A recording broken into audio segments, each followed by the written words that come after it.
challenging environments. And, okay. Since Rize is a new company, I just want to take one slide and talk about Rize, the company. So we are a new company, but our core is really 3D printing pioneers. Mostly from Z Corp and a little bit of Objet, as you heard about that. And the team has more than 20 3D printing patents to its name. So it's a real pedigree of 3D printing experts. So if you get a chance to see the machine, you will see it built into the machine. We're already starting to disrupt the status quo in plastic 3D printing. And we have a very versatile machine that is the safest and simplest machine to use on the marketplace, and we'll tell you a little bit about that later. And it's a fraction of the cost of today's traditional industrial 3D printers. Well-patented process and based in Boston, Massachusetts. Let's get to the topic of additive manufacturing in challenging environments, and I don't think you see more challenging environments than here: aerospace, defense, space, military. We are seeing 3D printing, you probably see it yourself, being used in spare parts, tooling, in prototypes in this space. That's already going on today. And the traditional requirements for additive manufacturing in this space is typically to reduce the number of parts, to reduce the weight, because the weight in some of these environments is critical, or to improve the operating efficiency, either time or cost.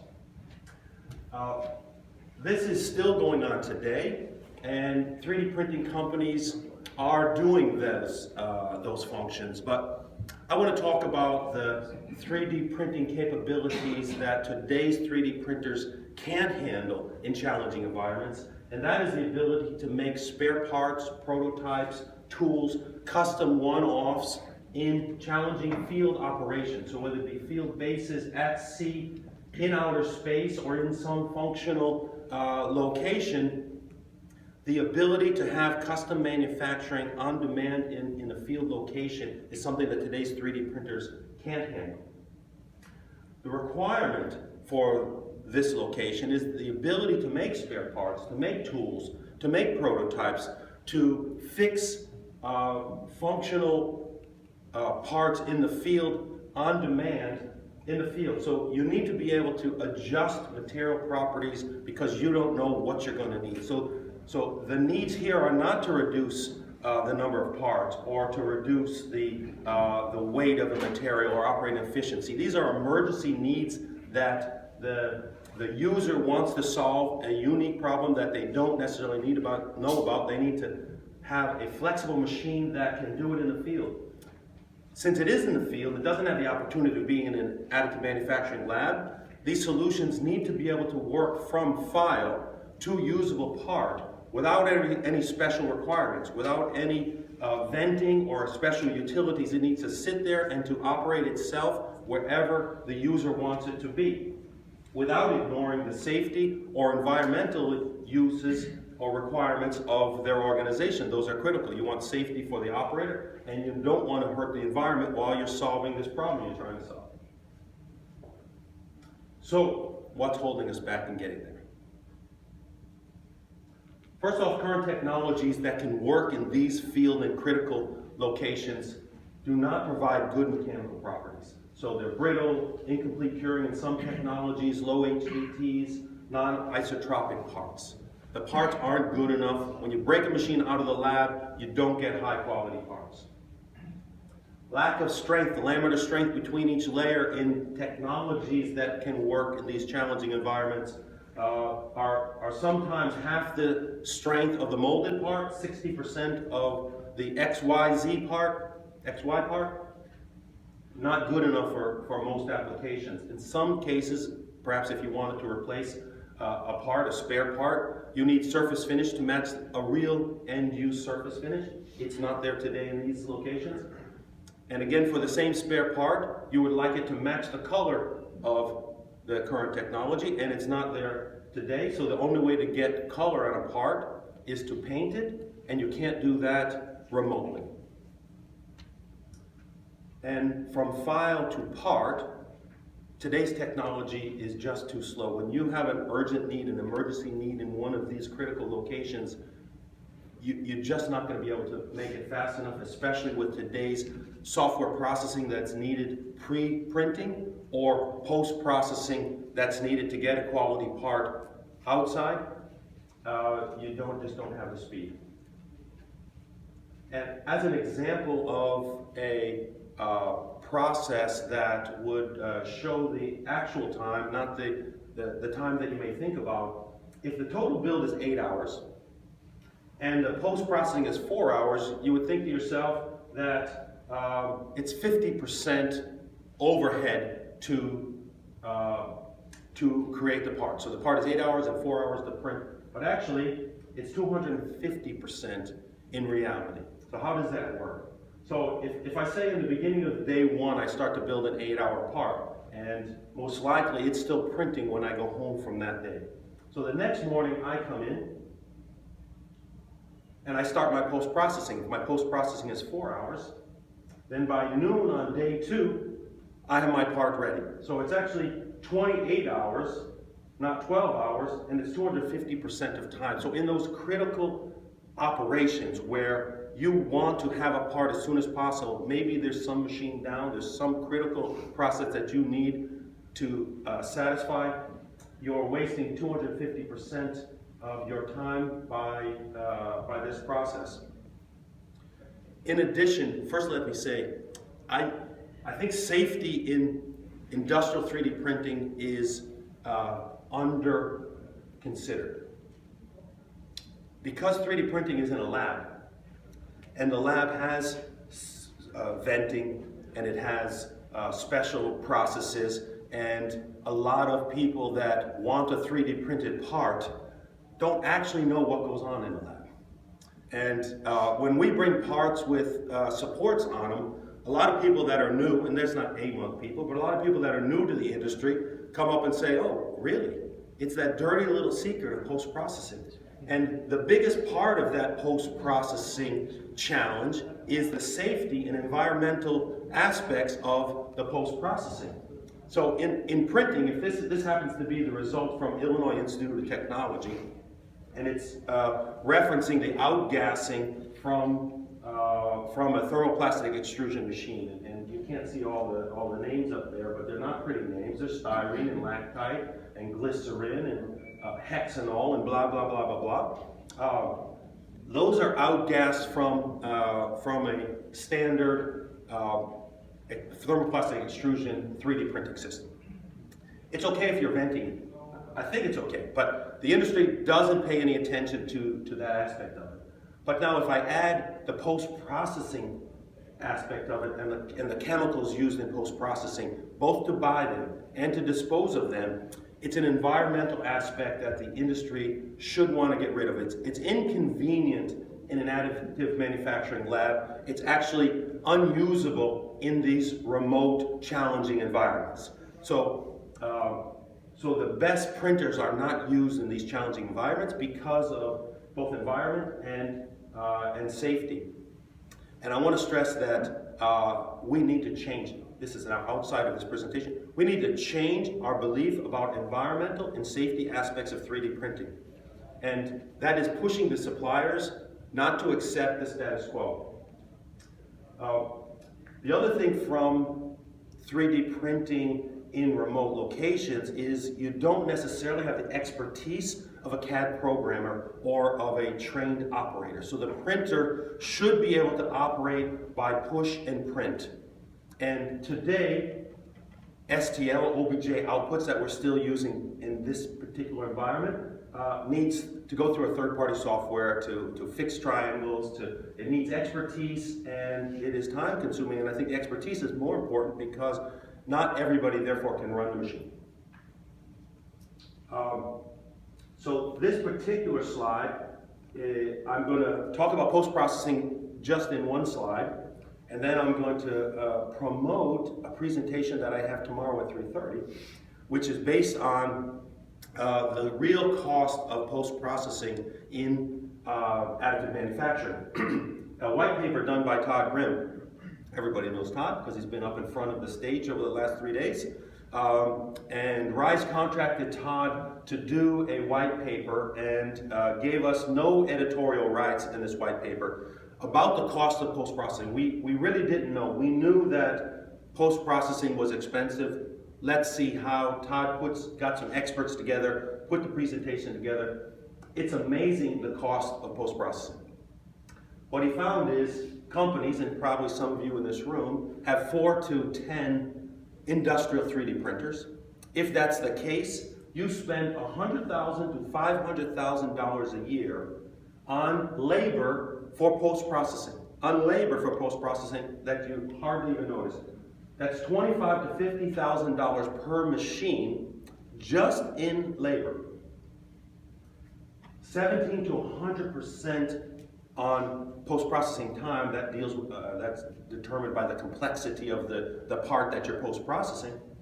So in a lot of cases, you're doubling the time of your print to get from print to post-process. 1 to 3 times the head count.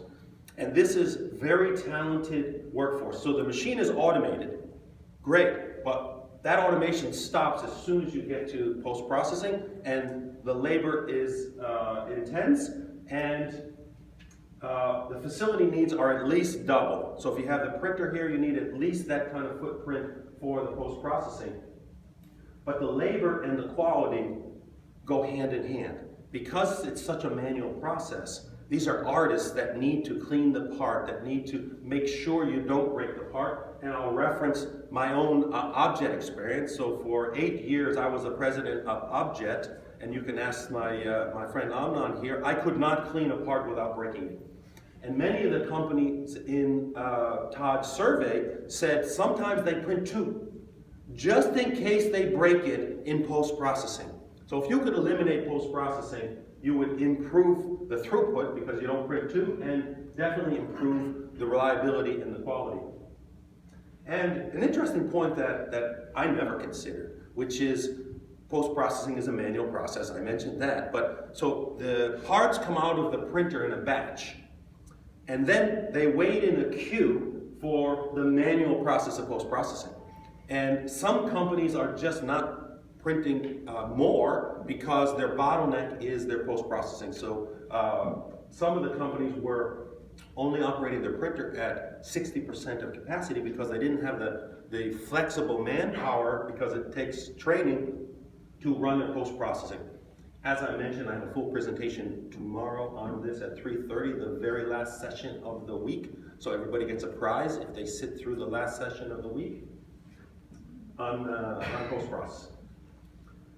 Okay, so because of all those things, industrial 3D printers are stuck to labs and not able to address the additive manufacturing uses, as I mentioned, in these remote locations.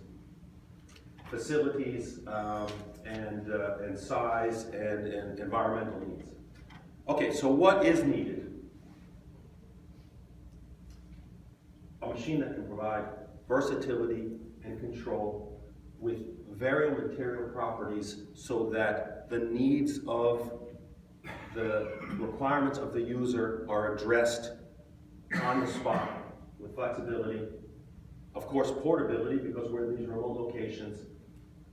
Safety, both in the user and the environment. And how do we get there? No shock to anyone.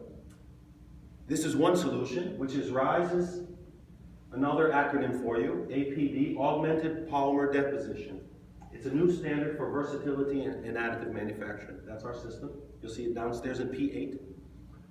So here's how it works. We have I don't have a pointer, so I have to come over here. This is not working. We have a thermoplastic extrusion, and that is not our extruder, and industrial print heads, and we interlace those on each layer between the parts. So we make the support out of the same material as the model. We jet on a picoliter level, 300 dpi, wherever it's needed, a release material between the support and the model.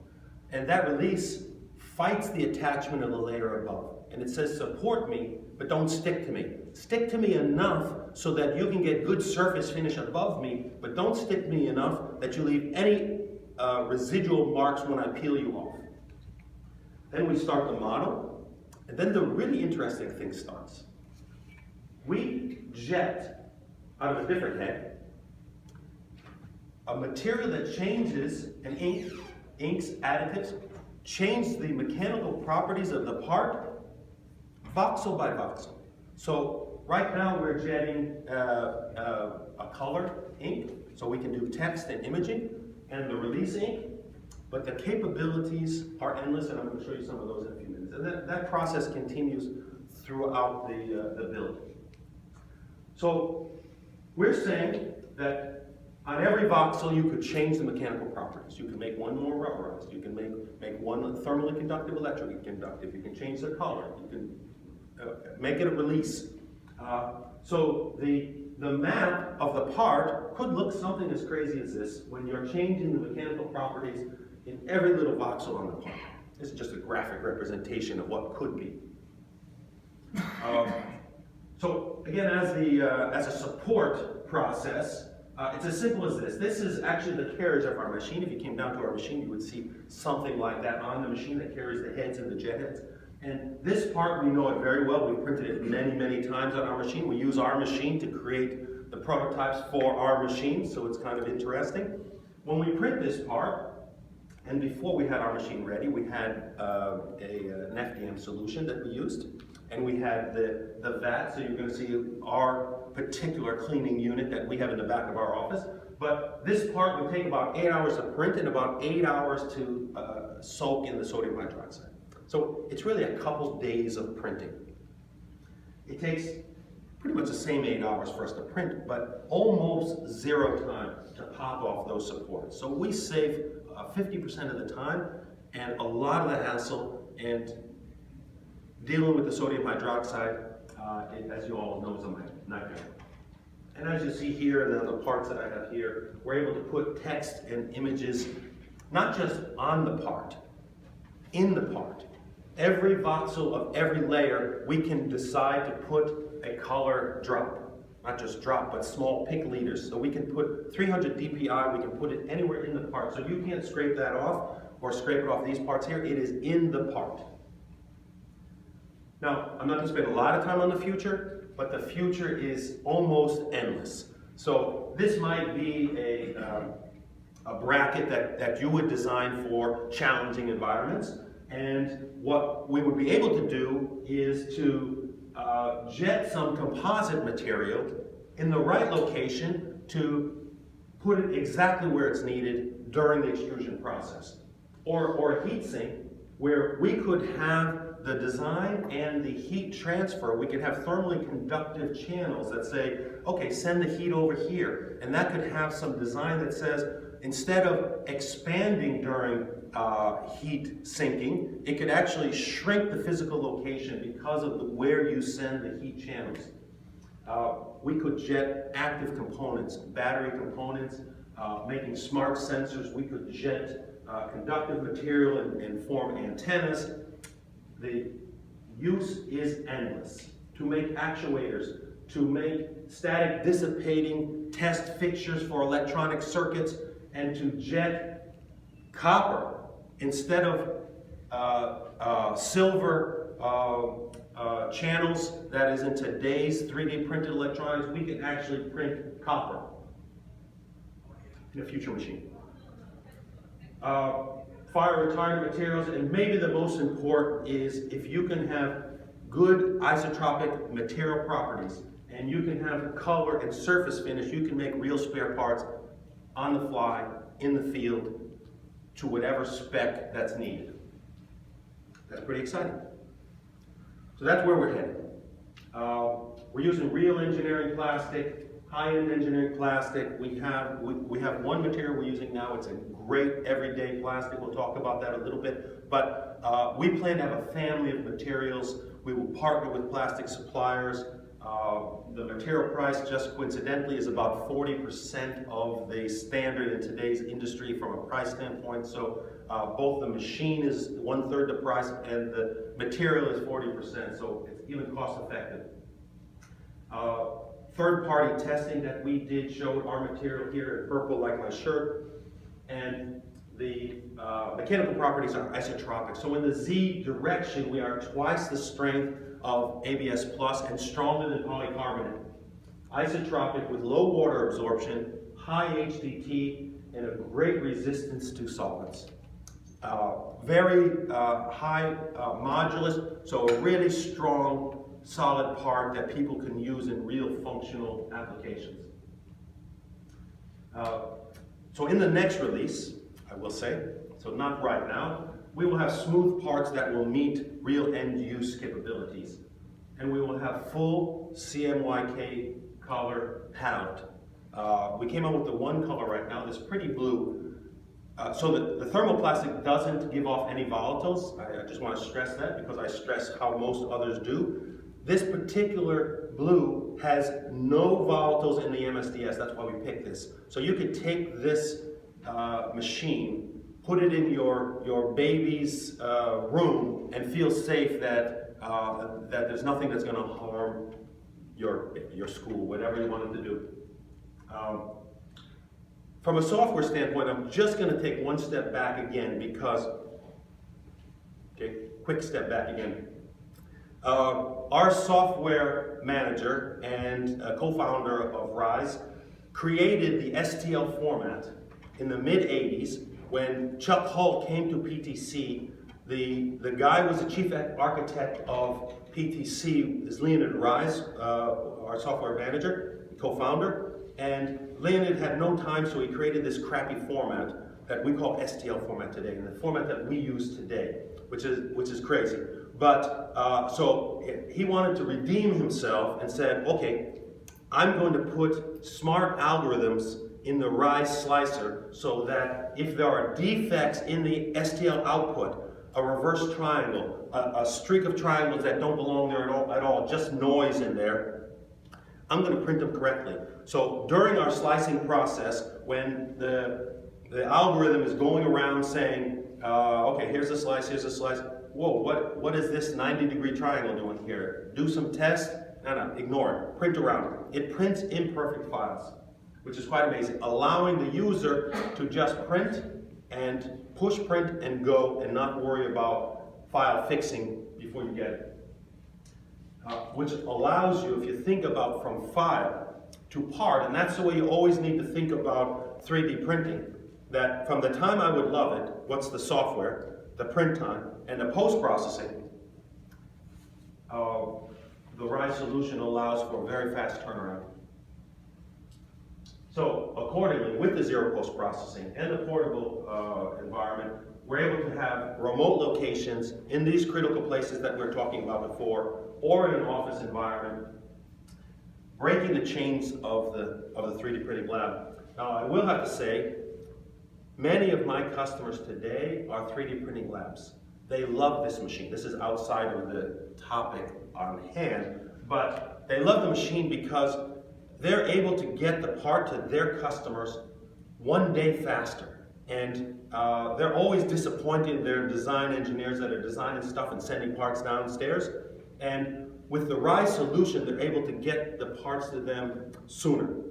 And that is, I'll just give you an example that I don't think is in my presentation tomorrow. But one customer saves a day on every iteration. He has 4 iterations on every part. That's 4 days. Each engineer does 12 parts a year. That's 48 days of iteration, 48 days of design that they're more efficient with the Rize solution versus their FDM solution that they have today. They have 100 engineers, 4,800 design days that they save. I don't put the number down, but he says it saves him millions of dollars a year to use the Rize solution. It's a $30,000 printer, million savings. So I know I should charge more. Just an example, again, that's my engineer, that's my cleaning station, that's my folding table with all the mess on it that's in my back room. By the way, the engineers don't want it near their office, they have it out by the docks.